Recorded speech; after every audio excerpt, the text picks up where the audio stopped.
मित्रांनो, नेहमी स्वतःला अपग्रेड करत राहा. आज तुमची जी सिच्युएशन आहे ती सिच्युएशन तुम्हाला आवडत नसेल ना, तर कुठे ना कुठे स्वतःला अपग्रेड करणं हे खूप इम्पॉर्टंट आहे. या जगामधले प्रत्येक लोक या 4 गोष्टीच्या पाठीमागे धावतात: पैसा, प्रेम, इज्जत आणि दौलत. आपण आजच्या या व्हिडिओमध्ये इज्जतबद्दल बोलणार आहोत आणि मी तुम्हाला इज्जतीचे 15 ते 20 असे नियम सांगणार आहे आणि सगळे नियम मी तुम्हाला 30 ते 40 सेकंदामध्ये एक्सप्लेन करणार आहे. म्हणून पेन आणि पेपर तुमच्या सोबत घेऊन बसा. जर तुम्ही माझे पहिले 5 नियम जरी इम्प्लिमेंट केलात ना, तर पहिल्या दिवशीपासूनच तुमची इज्जत वाढायला स्टार्ट होऊन जाईल. तर आपण सरळ मुद्द्यावर येऊया. पहिला नियम: जेव्हा कोणी तुमच्यासोबत बोलत असेल ना, तेव्हा त्याची गोष्ट शांतपणे ऐका. मध्ये मध्ये नका बोलू. आणि हे पण ऑब्झर्व करा की जेव्हा तुम्ही बोलत असाल तेव्हा तो पण व्यक्ती शांतपणे तुमचं ऐकतो का नाही. कारण जेव्हा तुम्ही शांतपणे एखाद्या व्यक्तीचं बोलणं ऐकत असाल ना, तेव्हा तुम्ही खूप मॅच्युअर दिसता आणि अशा लोकांना लोक रिस्पेक्ट करतात, त्यांची लोक इज्जत करतात. आणि तुम्हाला हे पण पाहणं तितकंच गरजेचं आहे, जेव्हा तुम्ही बोलत असाल तेव्हा समोरचा व्यक्ती सुद्धा शांतपणे तुमचं बोलणं ऐकत असेल. आणि जर समोरचा व्यक्ती तुमचं बोलणं प्रॉपरली ऐकत नसेल, मध्ये मध्ये तुम्हाला डिस्टर्ब करत असेल, तर अशा लोकांपासून थोडं लांबच राहा.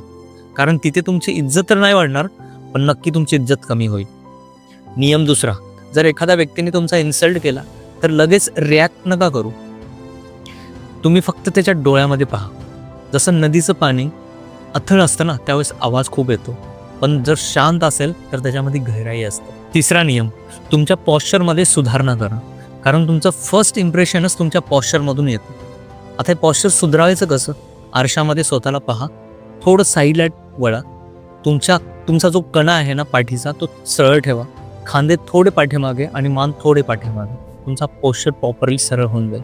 जेव्हा पण तुम्ही लोकांमध्ये बोलत असाल तेव्हा तुम्ही सरळ उभारलेले दिसले पाहिजे. कारण खूप सारे लोक वाकडे किंवा त्याची मान वाकडे असते, असं नका उभारू. आणि जेव्हा तुम्ही बोलत असताना त्यावेळेस तुमचा हात पॉकेटमध्ये ठेवून नका बोलू, ज्यामुळे तुमच्यामध्ये कॉन्फिडन्स कमी आहे असं वाटतं. आणि चालताना सुद्धा आहे ना, थोडं फास्ट चाला. फास्ट म्हणजे खूपच फास्ट नाही चालायचं, नॉर्मल, पण जास्त पण कम नाही. ह्यामुळे तुमचा कॉन्फिडन्स वाढतो. चौथा नियम: जेव्हा तुम्ही नर्वस फील कराल तेव्हा ही गोष्ट लक्षात ठेवा, या जगामधला प्रत्येक व्यक्ती हा तुमच्यासारखाच आहे. तो पण श्वास घेतो, तो पण चुका करतो, त्याच्याकडे पण 2 डोळे आहेत, त्याच्याकडे पण 2 कान आहेत. फरक आहे तर फक्त कॉन्फिडन्स. आपणही माणूस आहोत, आपणही आपल्या थाटामध्ये जगू शकतो. जेव्हा हे लक्षात येईल ना, तेव्हा तुमचा आत्मविश्वास आपोआप वाढेल. 5वा नियम: नेहमी चांगले कपडे घाला. खूप सारे लोक चिंगूसपणा करतात. 1000 रुपयामध्ये 4 जोड कपडे घेतात ऑफरमध्ये. ह्यामुळे तुम्ही तुमच्या सबकॉन्शियस माइंडला हे जाणून देताय की तुम्ही गरीब आहात.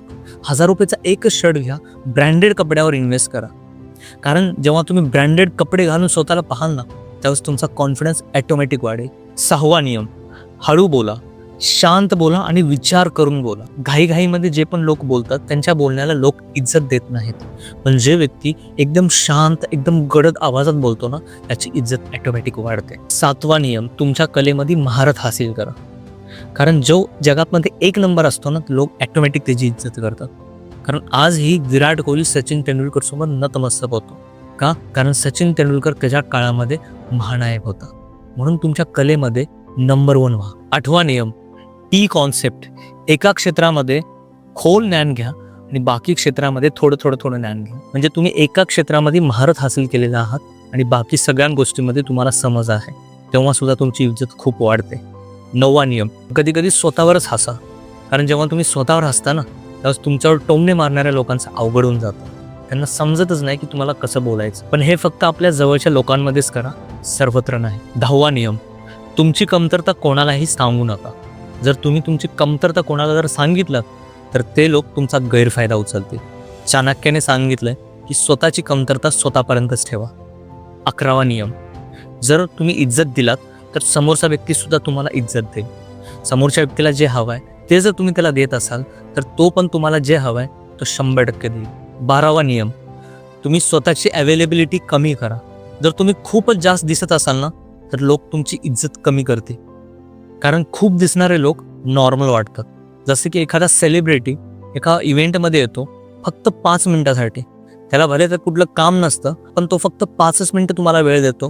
तुम्हाला त्याचा चेहरा बघायला भेटतं आणि त्यानंतर तो तिथून निघून जातो. या पाठीमागचं एकच सायकोलॉजी आहे. जेव्हा तुम्ही जास्त अवेलेबल राहता ना, त्यावेळेस लोक तुमची इज्जत करत नाहीत. म्हणून जास्त अवेलेबल राहू नका. 13वा नियम: स्वतःला पूर्णपणे उघड करू नका. प्रत्येक स्वतःची गोष्ट सांगत बसू नका. तुमचं जॉब, तुमचा बिझनेस, तुमचा पैसा, हे सगळ्या गोष्टी, काही गोष्टी स्वतःपर्यंत पण ठेवायला सुरुवात करा. कारण जेव्हा तुम्ही सगळ्या गोष्टी सांगायला सुरुवात कराल त्यावेळेस लोक तुमचा गैरफायदा घेते. जेव्हा तुम्ही लोकांना कन्फ्युजनमध्ये ठेवाल तेव्हा तुमची इज्जत ऑटोमॅटिक वाढते. 14वा नियम, फालतू गॉसिप टाळा. चहाच्या टपरीवर बसून जगाच्या गोष्टी करणं खूप चांगलं वाटतं, पण ह्यामधून हासिल काहीच होत नाही, उलट तुमचा टाइम वेस्ट होतो. ह्या गोष्टींना थोडं कंट्रोल करा. 15वा नियम, जर तुमची खरोखर चूक असेल ना तर त्या चुकीला मान्य करा. कारण चूक मान्य करणारे लोक जबाबदारी दिसतात आणि लोक अशा लोकांची इज्जत करतात. 16वा नियम, कुठल्याही व्यक्तीच्या पाठीमागे नका बोलू. जर तुम्ही एखाद्या व्यक्तीच्या पाठीमागे बोलत असाल तर ती गोष्ट त्या व्यक्तीपर्यंत कधी ना कधी पोहोचेल आणि त्या व्यक्तीच्या मनामधून तुमच्याबद्दलचे रिस्पेक्ट कमी होते. म्हणून जे पण गोष्टी असेल त्या व्यक्तीच्या समोरासमोर उभे राहून बोला. 17वा आणि लास्ट नियम, आयुष्यात कितीही यश मिळालं तर नेहमी नम्र राहा. कारण नम्र राहणाऱ्या लोकांची लोक इज्जत करतात. कारण नम्रताच माणसाला मोठं बनवते. जर तुम्हाला हा व्हिडिओ आवडला असेल, हे इज्जतीचे नियम आवडले असतील तर या चॅनलला सबस्क्राईब करा. तुमच्या मित्रांना हा व्हिडिओ शेअर करा. भेटूया पुढच्या व्हिडिओमध्ये. Thank you so much.